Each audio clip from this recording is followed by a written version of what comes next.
Hey, welcome back to our channel. I'm Shane. That's Patty behind the camera. We're Gills on Wheels, and today we're going to show you an alternate way to dump your sewer if you don't have a sewer outlet or inlet right beside where you're at. So this is a macerator down here, right here, and it hooks up the exact same as you would your regular sewer hose. You just put it on there. There's where the goods will come out. Go way down there to our sewer is way over there on the new property. Probably, I've got a 100-foot hose, so it's probably about 75 feet from here.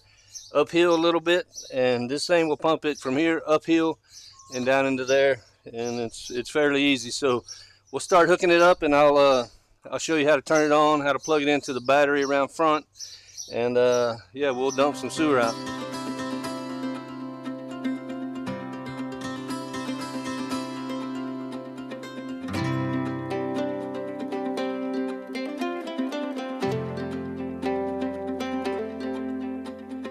Alright, first things first, I got to drag out this hose all the way over to that sewer inlet, and then I'll come back and hook up the other end on the macerator, and then show you how to plug it in and turn it on.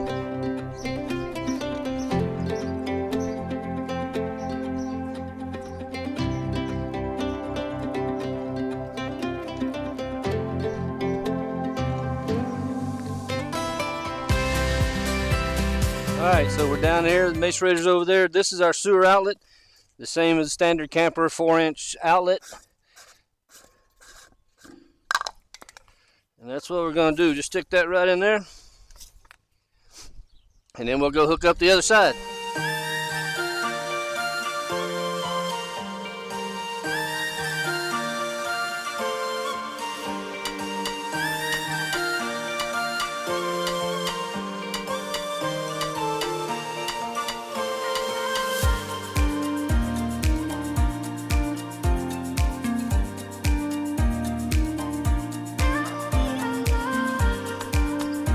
Alright, now we're going to hook our outlet to the outlet on here, on your macerator. Usually I got my knee pads because that hurts, but this goes right in here.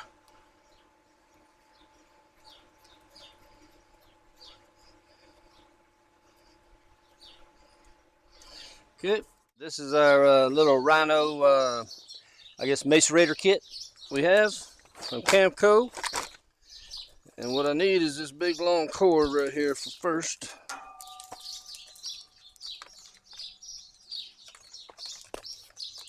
There it is, and you can see, so this end will connect to the end like that over there, and this is going to connect to my batteries in the front of the RV.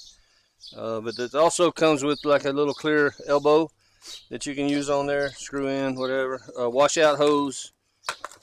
And then of course the cables, the macerator.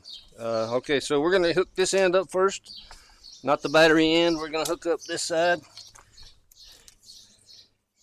And as long as your weather's not too cold or anything, I just leave this, if you're not moving all the time, I just leave mine hooked up. It doesn't hurt anything. All the valves are closed. It doesn't hurt anything. Just leave it there hooked up if you want, or you can take it off. Now we're going to find the other end of this. I always roll it up nice and neat, but somehow every time it's not nice and neat when I need it.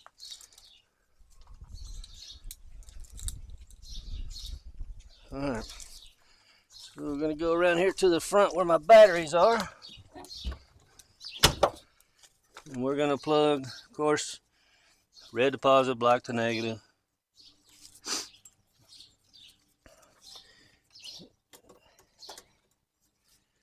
And this one is way back here, right there. Okay, now you're all plugged in. Now all we got to do is turn it on, open the valves, and let it go. All right, now we're going to open the tanks and send it on down the line. So first on black tank, always. Then we'll come over here. I always just make sure that one's closed good. Open there. Open here and start pumping. And now you wait. It takes a little longer because obviously the water hose is smaller than a 4-inch sewer hose. But I mean, and when this is empty, or when your tank starts getting empty, you don't want to let it run dry. The macerator, it always has to, it's a wet internal cooler, whatever it's called. But yeah, you don't want to run it dry, just let it run. It does have a thermal shutoff switch, I believe, inside, but I don't trust it, so I don't use it.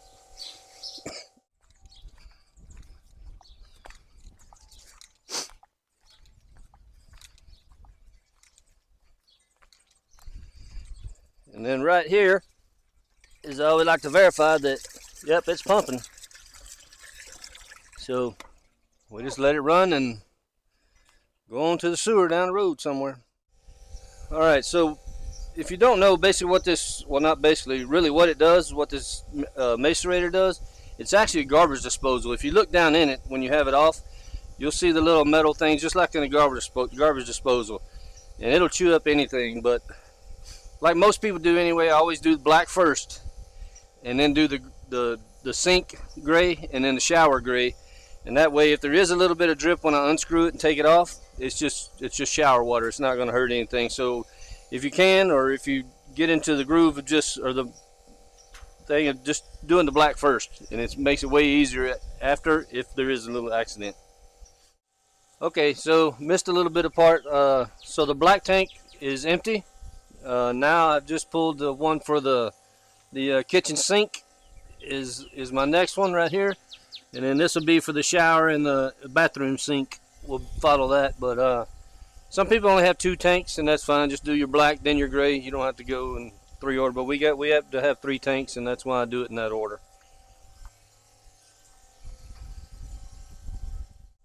Yeah, you can do them both at the same time if you prefer. Usually I don't, but it doesn't make any difference. Just as long as black, grays.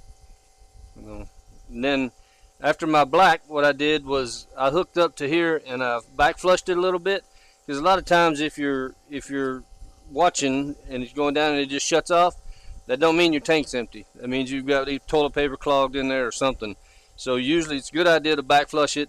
And there on the macerator, there's also a back flush right here that you plug your water hose, fresh water into, or your camper outlet water right there, and it backflows it up through the top, and that puts pressure where the sewage comes out. If it gets clogged, that one pushes water back up in there to unclog, and then that one just rinses out down towards the macerator.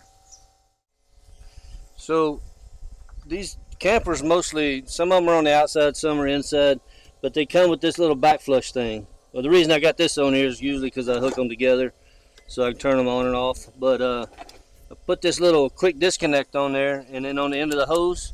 So when I go to back flush, all I do is plug that in like that, and then over there turn your water on. And that's what I was talking about, back flushing inside the tank to come out. And this one down here back flushes from here up. So yeah, it's real simple. And then just make sure you've got your valves open, and if you do close them to build up a little bit of water, don't get off doing something else, because if you do, you're going to forget about it, and then you're going to have a bigger mess. So make sure you either stand here and you watch it, or you just shut your water off until you got time to come back and do it.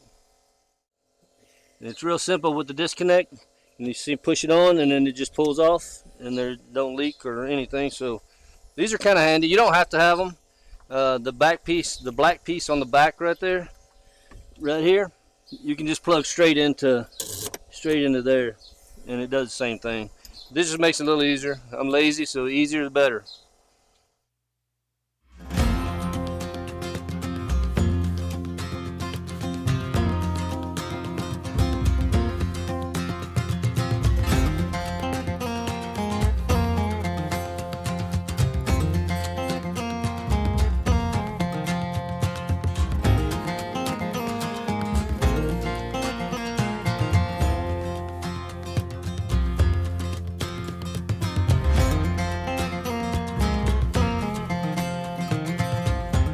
Alright, so you can tell it's about done. That's the rest of the gray tanks there. Just got a little bit in there, and when you turn it on, this is what I was talking about, not let it run dry. Don't let it just sit here and run like that. A couple of seconds or whatever won't hurt, but Don't let it just sit there and run. So you can tell it's about done. So I'm gonna have to be, well, you don't have to be, but I'm gonna be kind of quick. I'm gonna disconnect the water hose, shut the valves, shut these valves, and like earlier, this is just gonna stay on. Then I'll just, everything's reverse order. Then I'll just unplug the batteries and put everything up. You're gonna get a little bit of spillage. Usually not a lot, but there'll be a little bit. Because right here it catches up because it's running downhill. There we go. Alright, so to put my water hose up, as you can tell, it's got a grade that goes uphill, so I have to walk my hose. And what I'll do right now is I'll just walk it, and it'll finish up emptying the hose out into the sewer, and then I'll roll it up on my little roller.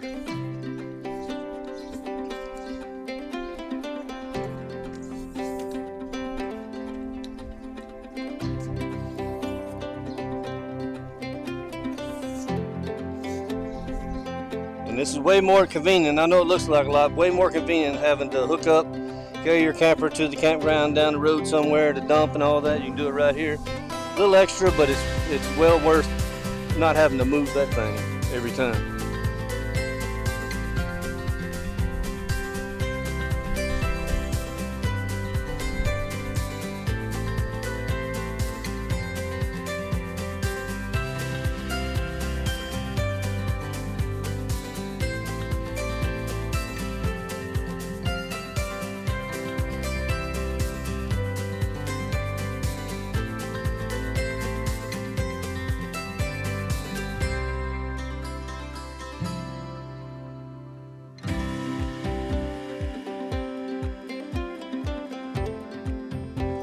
Alright, we're going to do this in reverse order like I said, so I'm going to do the battery first before I unplug that part, and then we'll put it all up and be done for probably about 5 days.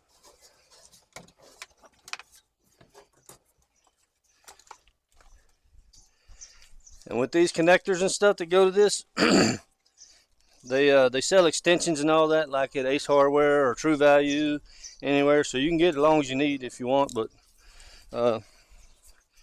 comes with a pretty good bit. We put it back here in our little rhino bag. Everything in. Zipper down, and that's all.